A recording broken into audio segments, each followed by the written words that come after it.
before. So you were engaged right before you left? Yes. Okay. So I called her probably, in the beginning it was rough. I called her like a couple times a week because we were, Commander was anxious. He was sending us out all the time.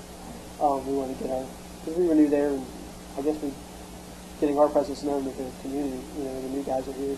We're here to help kind of thing. So we were out there all the time. It was pretty constant at the beginning, huh? Yeah. I remember the first week I didn't really sleep. Yeah. And until we went out.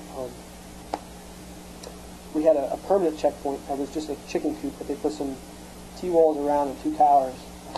And we would stay out there because on the main, it's on an MSR. So you have like a secondary supply route. No, it wasn't Tampa. It comes off of Tampa. It's Coyotes, which connects to Tampa. This is where that one dangerous intersection was that I was telling you about.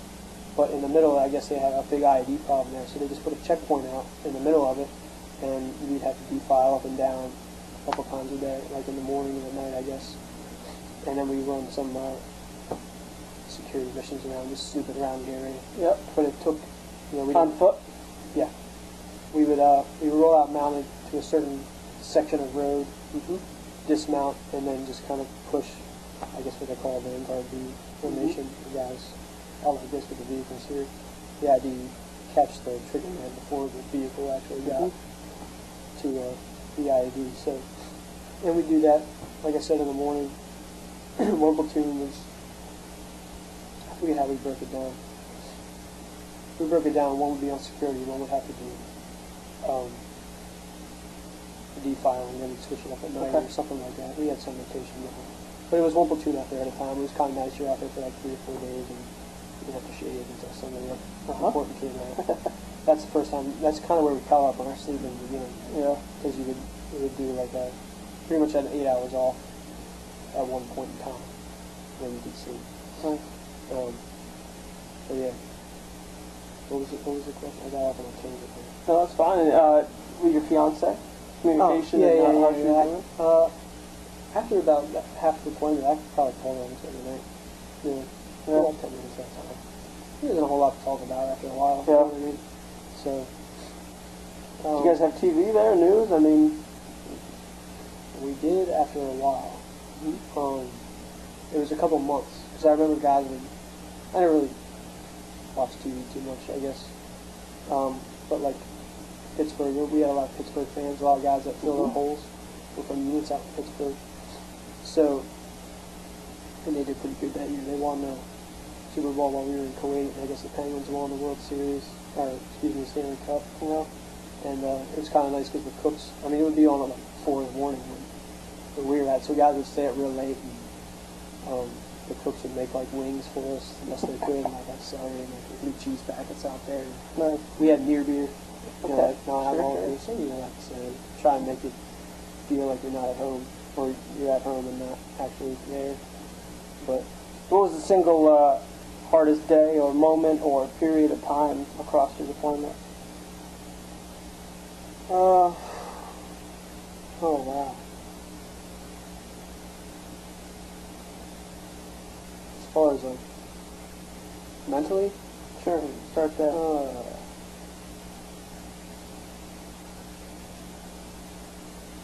I don't know, man. I had a problem the one time.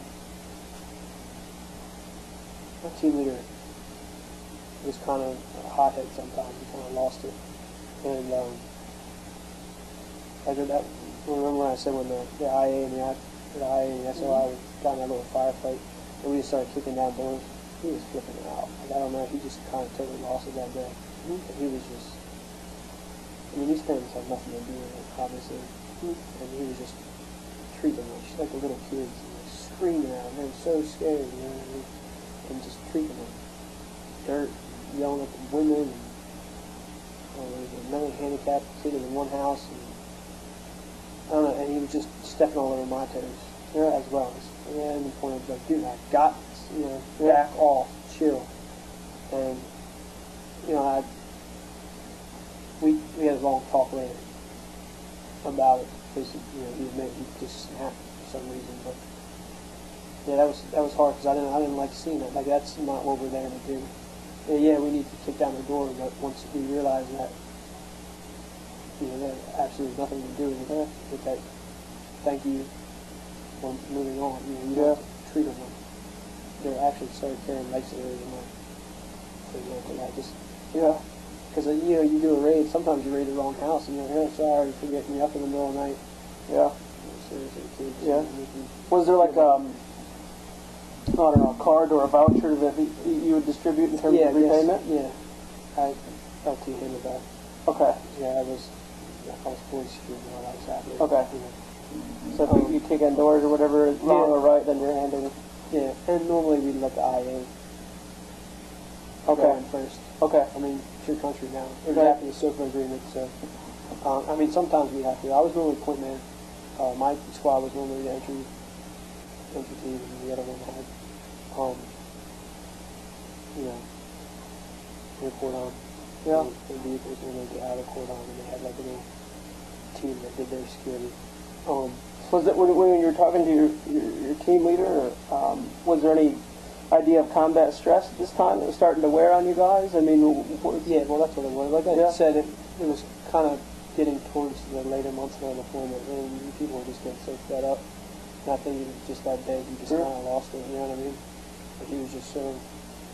Because with our chain of command, the way they were, a lot, we didn't feel like they had our backs. It was just a lot of stress, we felt like pointless missions. Yeah. Just putting our ass on the line for no good reason. And I mean, our command, our company commander, really wanted his major, I think. Excuse me, because he sent us out. We did more missions than in the 7.5, 8 months we were there than the other unit we replaced in like 15 months. More caches, more people apprehended, all this stuff like that. And that's only one reason, like a numbers thing for him. Yeah. You know what I mean? And that's what, when you asked about gauging success, I mean, that's how they did it. But our mission was different from theirs, so you can't really compare it to them. Sure. But, at the same time, it was just like, we got sent out way more than anybody else, and I know and we all knew it. We were just kind of sick of it. Were there services available for you in terms of combat stress or counseling, or did you need them, I guess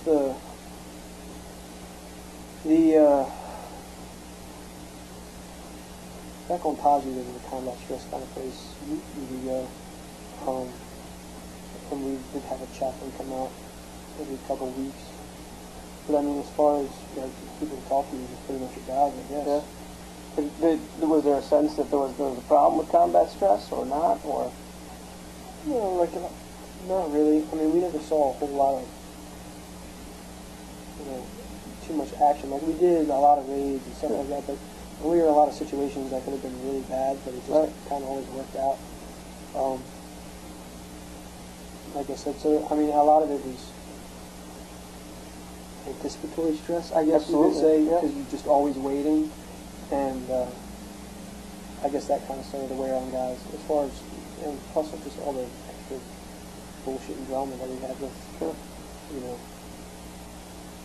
chain of command and stuff like that. We had it. I didn't really care. I was just kind of whatever. But a lot of guys, some guys, gripe and complain more than others. You know what I mean?